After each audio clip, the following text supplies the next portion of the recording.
We reported yesterday on a study showing 1 out of 4 Americans is using 401k retirement money to pay for current expenses.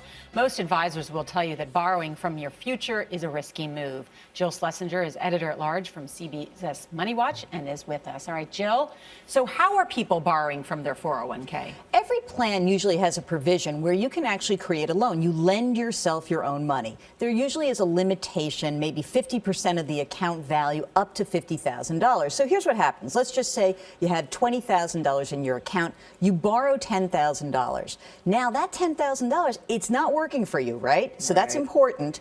And the money that remains in there still keeps growing, no problem. You have to repay that loan through payroll deduction. You have 5 years to do it. There is one huge risk with a loan.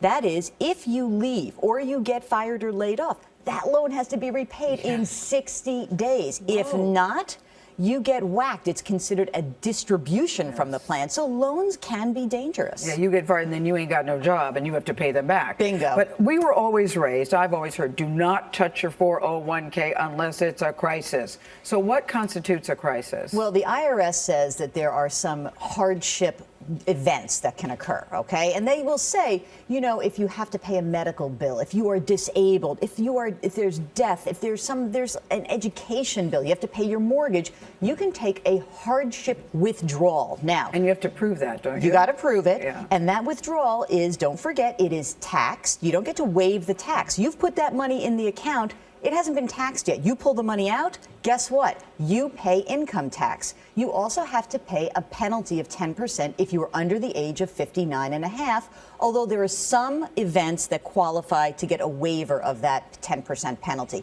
Either way, a loan or a withdrawal, even if it's a hardship withdrawal, is a real last kind of last step in your financial life. You don't want to do that. And are most people using the hardship withdrawals? Is that what you're finding? Well, I think it's a mix. I think that people really were very damaged in the recession, and they didn't have a lot of choices. So some people did qualify for those hardship withdrawals. Some people realized that the loan might be better, but again, these are the last measures. We don't want you to do it. And how does this affect Social Security? You know, it doesn't really affect Social Security. Here's the problem. Everyone says, you know, well, I don't have the money to put into my retirement. I'll just rely on Social Security or I'll just work longer. Those are two precarious assumptions. One is, look, if you are under the age of 55, I think the Social Security system is likely to change in your lifetime. So you can't just count on it. It was supposed to replace about 40% of your earnings. You've got two other pillars. Maybe it's retirement savings, pension, and other cash savings. So, you know, that's the Social Security part. It's important.